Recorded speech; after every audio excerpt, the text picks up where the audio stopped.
Nestled deep in the heart of the Rocky Mountains lies a town that looks like it was lifted from a postcard. Missoula, Montana, a place where the air feels cleaner, the days slower, and the people friendlier.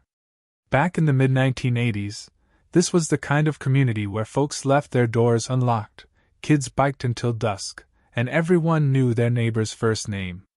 But beneath that calm surface, something unspeakable was stirring.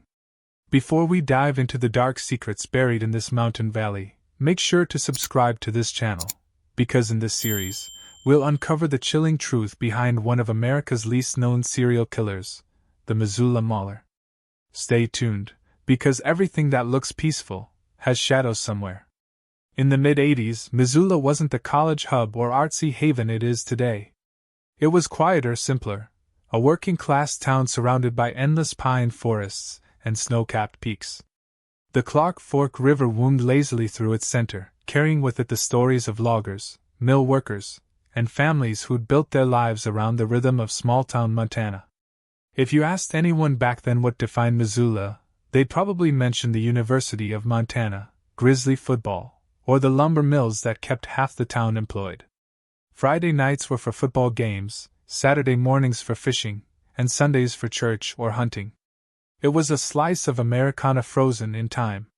The timber industry was the lifeblood of this valley. Men woke before dawn, their trucks rumbling across icy roads toward the mills. The air carried the scent of pine and diesel.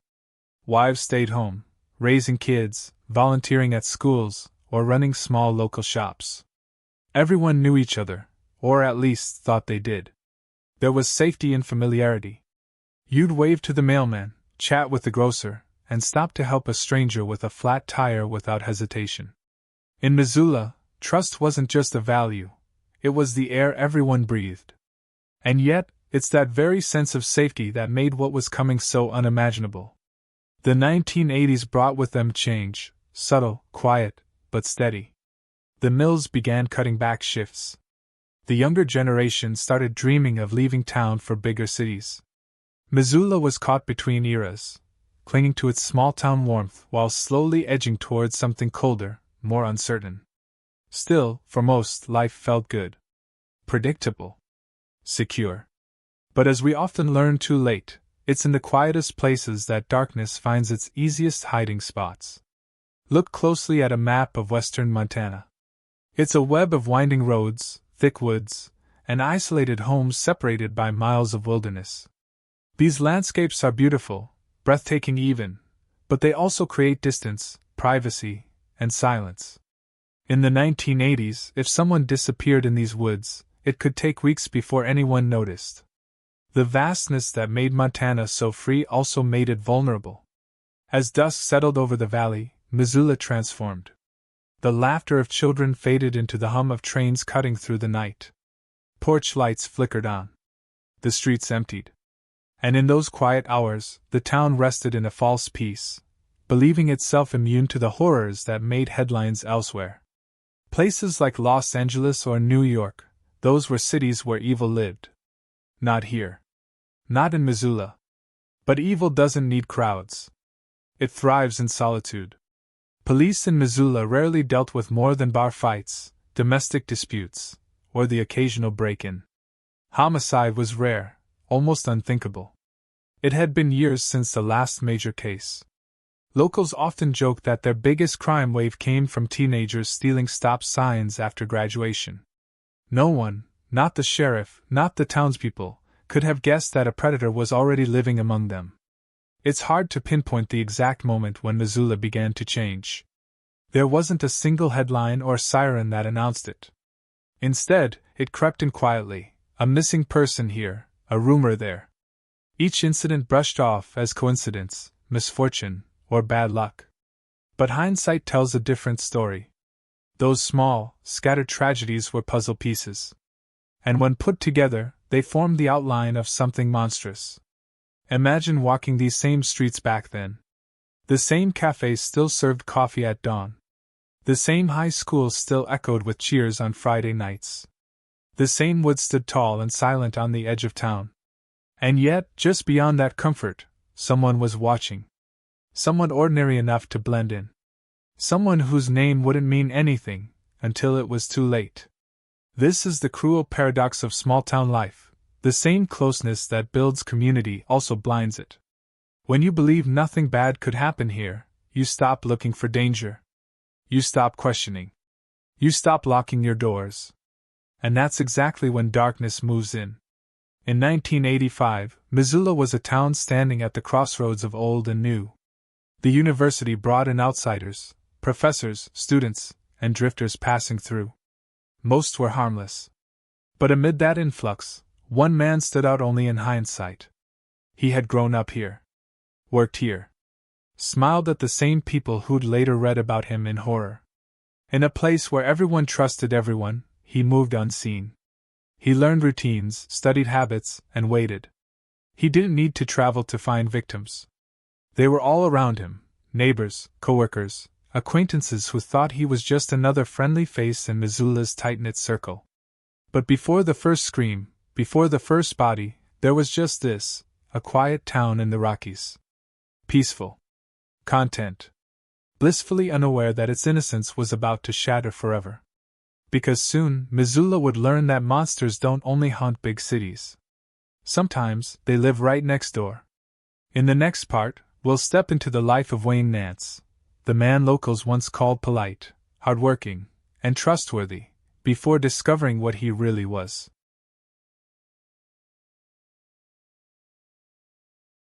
Every killer has a mask. Some wear charm. Some wear confidence. But the most dangerous kind, they wear normalcy. In Missoula, Montana, that mask belonged to a man everyone thought they knew. A friendly neighbor. A hard-working employee. A quiet local boy who helped at the mill, smiled politely, and blended into the crowd. But behind that familiar face was a darkness so deep it would take years for anyone to see it. Stay with us, and make sure you're subscribed, because in this episode, we're stepping into the life of Wayne Nance, the man Missoula never truly saw. Wayne Nance was born and raised right here in Missoula.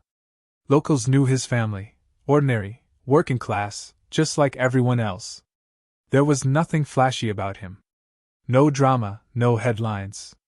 He went to Sentinel High School, sat in classrooms with kids who'd later recall him as quiet, but smart. He wasn't the type to draw attention. He wasn't the bully, or the class clown. He was somewhere in between, the one people barely remembered until it was too late. By the 1980s, Nance had become part of the town's rhythm. He worked at a local furniture store, helped friends move, stopped for coffee at diners, and chatted with cashiers. He was the kind of man people would trust to fix something around the house, dependable, soft-spoken, seemingly harmless. But there was something about Wayne that didn't quite fit, something only visible in small flashes, a strange intensity behind his eyes, a quiet stare that lasted a little too long, or a smile that felt slightly off. Moments that passed quickly, easy to dismiss. He had a reputation for helping others, the kind of gestures that made people say, "Wayne's a good guy." He fixed neighbors' cars, offered rides to coworkers, and even attended church services now and then. If evil had a face, no one expected it to look like his. That's what made him so dangerous. What no one knew was that behind closed doors, Wayne Nance was nursing something dark, a fascination with power, control, and violence that had taken root years earlier. He'd grown up surrounded by the rugged independence of Montana life: hunting, survival, guns, self-reliance. None of that was strange here. But somewhere along the line, the hunting stopped being about sport. It became something else. Long before the mid-1980s, whispers had already begun, quiet, uneasy memories that would only make sense later. When he was still a teenager, tragedy struck a home not far from his own. A woman was found murdered, bound, beaten, and left in a scene that stunned investigators. The case went cold, and Wayne moved on with his life. Years later, detectives would look back at that case and realize the horrifying truth: the shadow that haunted Missoula had been walking among them all along. During the day, he was just Wayne, the helpful guy who showed up on time and minded his own business. But at night, he drove the backroads alone. He explored the dark stretches of Montana's highways, sometimes without reason. He told friends he liked the quiet, the peace. But those drives weren't peaceful. They were hunting trips. The contrast is what chills you most. He could sit at a bar, share a drink, talk about sports, and hours later, become someone unrecognizable. There was no clear line between his two lives. They blurred, coexisted, and fed each other. And because he was so unremarkable, no one ever thought to look closer. Between 1984 and 1986, Missoula saw a rise in disappearances, small stories buried in local columns, easily forgotten. Each one explained away: a runaway, a domestic issue, a hitchhiker gone missing. No one saw a pattern. No one connected the dots. And Wayne Nance made sure it stayed that way. People often described him as quiet but intense. There was something about the way he listened, almost too carefully. He didn't talk much about himself, but he asked a lot of questions about others. Where they lived. Who they lived with. Whether anyone would miss them if they were gone for a while. To most, it seemed like harmless curiosity. To him, it was research. Wayne had mastered the art of camouflage, not with disguise, but with demeanor. He didn't need to hide in the woods. He hid in plain sight. His greatest weapon wasn't strength or cunning. It was invisibility. Because in a small town like Missoula, when you've known someone your whole life, you stop questioning who they really are. Even investigators who crossed paths with him had no reason to suspect anything. He wasn't in trouble with the law. He didn't make noise. He didn't leave a trail, not one that looked suspicious, anyway. But looking back, the warning signs were there. Subtle, almost invisible, but there. A fascination with death.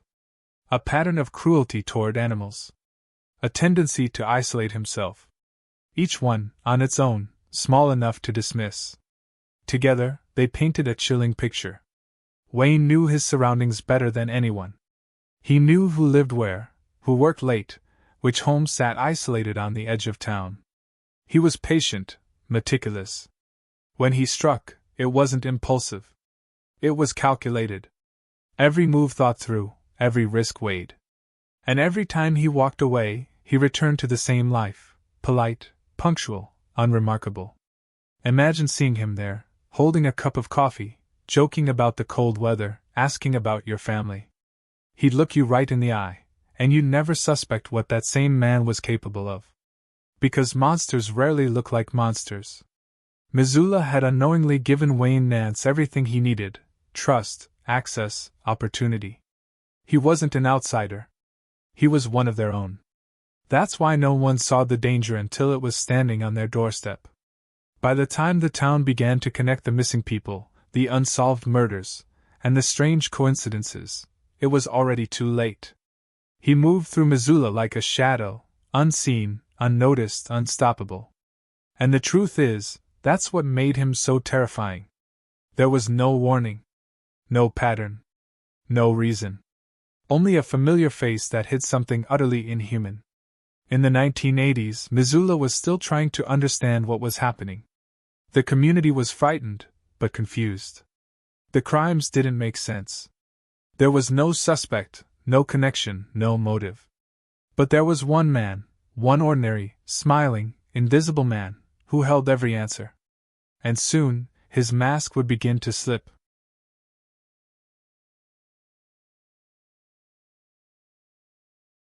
They didn't see it at first. The disappearances seemed random: a missing woman here, a couple gone there. Each story felt isolated, tragic, but unrelated. But when the pins started piling up on the map, the pattern emerged. 5 victims. Possibly more. Each with one thing in common: they crossed paths with a man named Wayne Nance. This is the part of the story where Missoula's innocence shattered. In this episode, we uncover the victims, the pattern, and the fear that consumed an entire town. To understand the horror that unfolded, you have to look at the timeline. Each case on its own seemed tragic but ordinary, the kind of heartbreak that happens in any town. But together they form a web, one spun by the quiet predator living in Missoula's midst. The first victim, at least the first one we know of, was Donna Pounds. It was the year 1974, more than a decade before Nance's crimes would be linked together. Donna was a mother of two, married to a local minister. She was found in her basement, bound, assaulted, and shot in the head. The scene was brutal. Personal. There were no suspects, no forced entry, and no clear motive. Investigators were baffled. They looked everywhere but found nothing. And yet one of the first people to visit the scene after the murder, to check in, was a teenage Wayne Nance. He was a friend of the Pounds family. He even helped move some of their belongings afterward. No one suspected him. Not then. The murder of Donna Pounds would go unsolved for years. But it was the beginning of something much darker. Fast forward to the early 1980s. Missoula had changed, but not much. People still left their doors unlocked. Still trusted familiar faces. That's when another woman disappeared. Her name was Devonna Nelson. She vanished after a night out. Her car was later found abandoned off a rural highway, the driver's side door open, keys still inside. Her body was discovered weeks later, buried shallowly in the woods. The scene was eerily similar to what would become Nance's signature: calculated, methodical, cruel. No one made the connection. At least, not yet. By 1984, Missoula's undercurrent of fear was growing.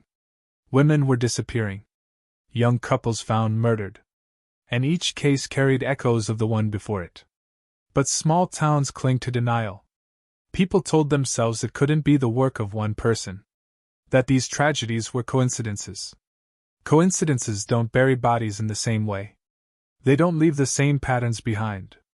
Then came Michael and Teresa Shook, a young married couple living just outside Missoula.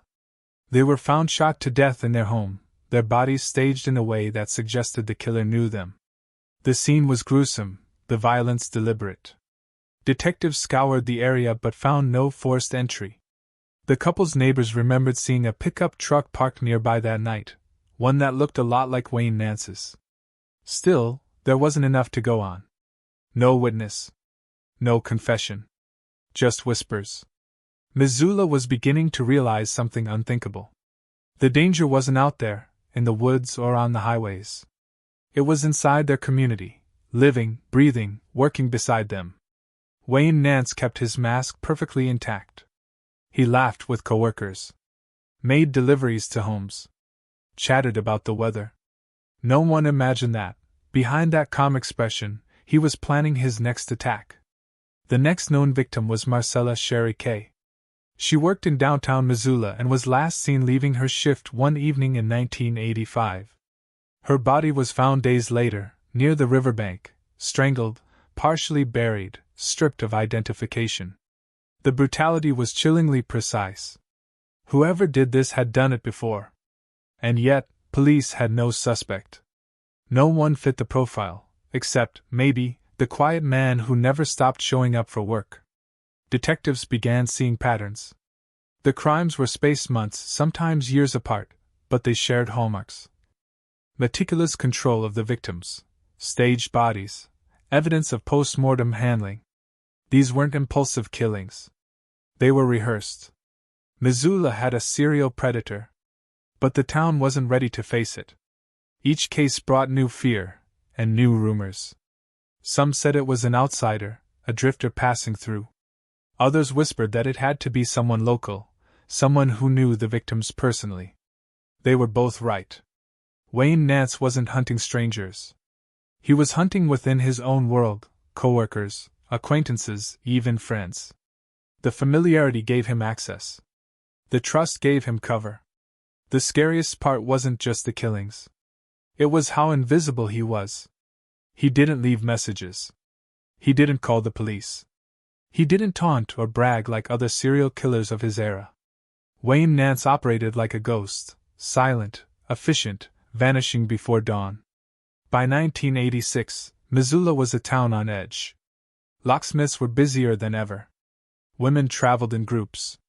And yet no one suspected that the man responsible for all of it might be delivering furniture to their living rooms. That summer, a case would finally crack open the truth. It began with another disappearance, a young woman named Robin Breezy. She was found days later, dumped in the woods near Ravalli County. The method was the same. The control. The precision. The complete lack of traceable evidence. But this time, investigators started asking the right questions. Who had seen her last? Who had reason to be there that night? One name began appearing again and again: Wayne Nance. As detectives revisited old files, they began to see the hidden thread connecting everything. The Pounds case. The Shooks. Marcella Kay. Robin Breezy. All roads led back to one man. They just didn't know it yet. And Nance, confident in his invisibility, was preparing for his final act. It's here that the tone of Missoula changed forever. The illusion of safety shattered. People who once trusted their neighbors now looked twice at every familiar face. The idea that a serial killer could be living quietly among them was too horrifying to accept. And yet, that's exactly what was happening. Each victim's story is more than tragedy. It's a piece of the puzzle that revealed the truth, that Missoula's predator wasn't a ghost or a stranger. He was one of their own.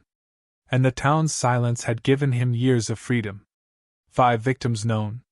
Possibly more. Each one a voice lost too soon, and each one a warning that evil doesn't always look like evil. Sometimes it smiles. Sometimes it shakes your hand. Sometimes it delivers your furniture and wishes you a nice day. In the next chapter, the mask finally breaks. We'll relive the terrifying night Wayne Nance turned on his final victims, and how his reign of terror came to an end.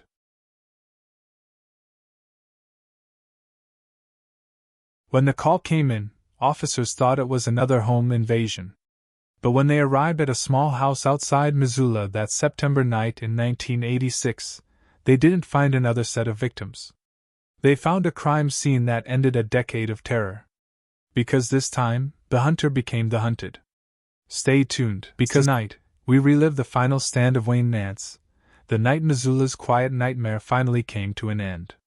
September 3, 1986. A calm evening. The kind of night where the woods around the Bitterroot Valley seem almost too still. Inside a modest home near the small community of Lolo, Doug and Chris Wells were winding down. They'd just finished dinner. The TV hummed quietly in the background. Nothing unusual, until the knock on the door. Standing outside was Wayne Nance, a man they knew. He worked at the same furniture company as Doug. To them, he wasn't a stranger. He was just Wayne, the quiet guy from work. He told Doug his car had broken down nearby and asked to borrow tools. Doug, being the kind of man who'd help anyone, let him in. That's when everything changed. The moment Nance stepped inside, he attacked. He struck Doug first, a sudden, vicious blow that sent him reeling. In seconds, the cozy home turned into a battlefield. Chris heard the struggle and rushed in, only to face Nance's gun. He forced them both into the basement, tying their hands with rope, methodical and silent. It was the same pattern he'd perfected with his other victims: control, isolation, dominance. But this time, something would go very differently. In the basement, Nance moved with chilling precision. He had planned to kill them both, one at a time, the way he always had. But Doug Wells wasn't just another name on Nance's list. He was a fighter. Though badly injured, Doug began to watch for a chance, a sliver of an opening. And when Nance turned to grab something from a workbench, Doug acted. He threw himself at Nance, fighting through pain and blood loss. A violent struggle erupted, fists, kicks, chaos in the dark. The gun went off. Once. Twice. Doug was hit. But so was Nance. Upstairs, Chris heard the shots and thought her husband was dead. But instead of giving up, she fought back. Still bound, bleeding, terrified, she crawled through the basement, found a loose weapon, and struck Nance with everything she had. It was survival instinct, raw, desperate, unstoppable. In that moment, years of hidden violence met their reckoning. Wayne Nance, the predator who had hunted Missoula for over a decade, was finally on the losing end. He staggered, shot in the head and chest. Doug, gravely wounded, dragged himself toward the phone and called for help. The nightmare was finally over, but the cost was unimaginable. When police arrived, they found chaos: blood smeared on the floor, overturned furniture, bullet holes in the walls. Doug and Chris were barely conscious. Wayne Nance lay motionless, still holding his weapon. The man who terrorized Missoula for years had finally fallen, not at the hands of law enforcement, but by the sheer will of his final intended victims. Investigators quickly realized the magnitude of what they'd stumbled upon. They'd stopped a killer, but who exactly was he? At first, even they didn't grasp that this wasn't just another violent home invasion. But as evidence poured in, the truth began to surface, a truth so shocking that it would redefine Missoula's history forever. When police searched Nance's home, they found items that didn't belong to him: jewelry, photographs, personal effects from people long missing. Each object told a story. Each one tied him to a different unsolved case. The murder of Donna Pounds in 1974. The Shook couple in 1984. Marcella Kay. Robin Breezy. All the names that had haunted Missoula for years now had a single connection: Wayne Nance. Detectives realized that the quiet, polite man who'd once fixed neighbors' cars and smiled at coworkers had been leading a double life, one that spanned over a decade of bloodshed. He had stalked, hunted, and killed, often people he knew personally. And now, through the courage of one couple, his secret life had come to light. Doug Wells survived his wounds, but barely. He'd been shot multiple times, yet his determination, and his wife's courage, had saved both their lives. Chris Wells became the symbol of Missoula's resilience, a woman who faced pure evil and refused to surrender. When investigators told her who Wayne Nance really was, she wept. Not just from relief, but from the shock that the man who'd attacked her was someone she'd known, trusted, even welcomed into her home. News of the confrontation spread fast. Missoula woke up to the realization that the Missoula Mauler, the shadow that had haunted them for over a decade, had been living among them all along. But instead of ending in a courtroom, his story ended where it began, in violence and silence. Wayne Nance died that night from his wounds. For investigators, the case was both victory and tragedy. They had stopped a killer, but so many questions remained unanswered. How many victims were there really? How long had he been operating without suspicion? And how close had he come to killing again? They would never know for sure. Over time, detectives linked him to at least 5 confirmed murders, possibly more. But Nance had taken the details of his crimes to the grave. For Missoula, the relief came mixed with grief. The fear was gone, but the innocence was gone with it. In the weeks that followed, Missoula began to heal.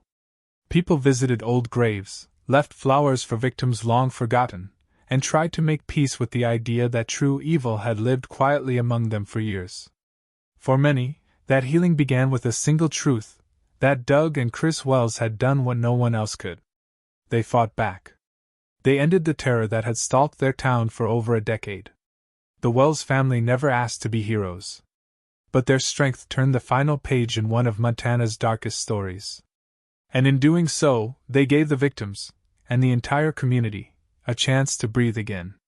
Wayne Nance was called the Missoula Mauler, a name the media gave him after his death. But for the people who lived through his reign of terror, he was something worse: the neighbor they never truly saw. He was proof that evil doesn't always arrive in the dark. Sometimes, it knocks politely on your door and smiles. In the final part, we'll explore why the Missoula Mauler never made national headlines, and how a town quietly buried the memory of its own monster.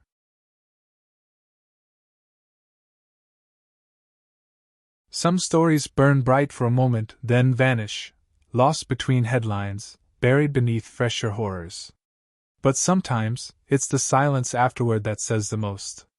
In Missoula, Montana, a serial killer was unmasked, stopped, and forgotten almost as quickly as his crimes were revealed. Wayne Nance, the Missoula Mauler, left behind shattered families, unanswered questions, and a town desperate to move on. This is the aftermath. The story of how a monster disappeared from memory. In the fall of 1986, for a brief moment, the Missoula Mauler dominated Montana news. Every local station ran the same story. Home invasion ends in deadly shootout. Suspect linked to multiple murders. But by winter, the coverage had already faded. There were no televised trials, no nationwide interviews, no lasting media frenzy. Because the killer was dead, and the justice system had no one left to prosecute. For the networks, that meant the story was over. For Missoula, it had barely begun. Today, Missoula looks peaceful, a postcard of mountain calm. Few people passing through could imagine that this same valley once hid a serial killer. The locals remember, though, not in headlines or history books, but in whispers. Ask around, and you'll find people who still lower their voices when his name comes up. They'll tell you how he lived here, worked here, smiled in grocery store aisles, and waved at neighbors. And then they'll change the subject. When investigators pieced together the murders, it should have been one of the most shocking crime stories in America. A small-town killer connected to multiple cold cases. A trail of violence stretching over a decade. But outside Montana, the story never spread. There was no Netflix special, no national spotlight, not even decades later. Wayne Nance simply slipped into the shadows of true crime history. Part of that is timing. The late 1980s were flooded with headlines: serial killers in bigger cities, political scandals, the rise of tabloid crime shows. Missoula's monster didn't fit the narrative. He wasn't a big city predator. He wasn't dramatic or charismatic. He was quiet, local, and dead. And so, the story ended, not with a verdict, but with a shrug. Inside the Missoula Police Department, though, detectives didn't stop talking about him. Even after Nance was buried, evidence kept surfacing: trinkets, photographs, DNA links to unsolved cases.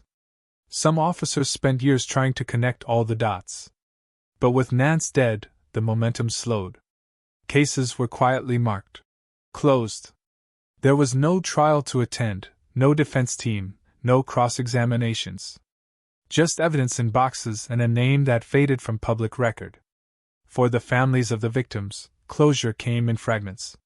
Some finally learned who'd taken their loved ones. Others were left with only suspicion and circumstantial proof. They held small memorials, spoke softly of justice, and tried to rebuild their lives. And while Missoula's newspapers moved on to news stories, fires, elections, sports, the people who'd lived through the terror carried the weight alone. One longtime resident recalled, "We didn't talk about him much. We just wanted it over. The fear had taken too much already." For Missoula, forgetting became a kind of healing. But that forgetting came with a cost. Because when we stop remembering the monsters that walked among us, we risk never seeing them coming again. It's strange how something so horrific could vanish so completely from the national memory. No documentaries, no best-selling books. Perhaps it was easier that way. Easier for a community to move forward without reopening wounds. Easier to remember Missoula for its beauty, not its darkness. But buried truths have a way of resurfacing, especially when they've been ignored too long. Today, amateur investigators and true crime researchers have begun to revisit the case, piecing together old records and forgotten evidence. Online, small forums trade theories: how many victims there truly were, how long Nance had been killing before his death, and how close he came to escaping justice completely. But what's clear is this: Wayne Nance didn't just kill people. He erased parts of Missoula's identity. He made neighbors suspicious, families fearful, and left a legacy that no one wanted to remember.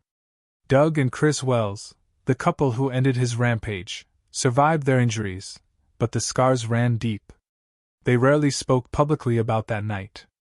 They didn't seek fame or recognition. They just wanted peace. For them, the silence that followed was welcome. For everyone else, it became the reason the world forgot. Somewhere out there, beneath that wide Montana sky, the memory of the Missoula Mauler still lingers, quiet, faint, like an echo you only hear when the wind dies. Most who live here now have never heard his name. But every once in a while, an old-timer will mention the murders, and the younger ones will pause, caught between disbelief and fear. Because evil, once real, never disappears completely. It just changes form. The national media moved on. The case files gathered dust. And a story that should have stood as a warning was left behind, forgotten in the shadow of more marketable killers. The Missoula Mauler wasn't sensational enough. He didn't have a signature calling card or a catchy nickname until after he died. He was just a man, one who blended in, killed quietly, and vanished without spectacle. But that's exactly why his story matters. Because the real danger isn't in the killers we can see coming. It's in the ones we never notice until it's too late. Missoula rebuilt. The forests grew back, the houses were repainted, and life moved forward. But the story of Wayne Nance remains a reminder that evil doesn't always roar. Sometimes it whispers. And sometimes, the most terrifying monsters are the ones the world forgets to remember. If you've followed this series, thank you for remembering the victims, their courage, and the truth behind a story that nearly disappeared. For more deep dives into cases history tried to erase, make sure you're subscribed, and stay with us as we continue uncovering the crimes the world forgot.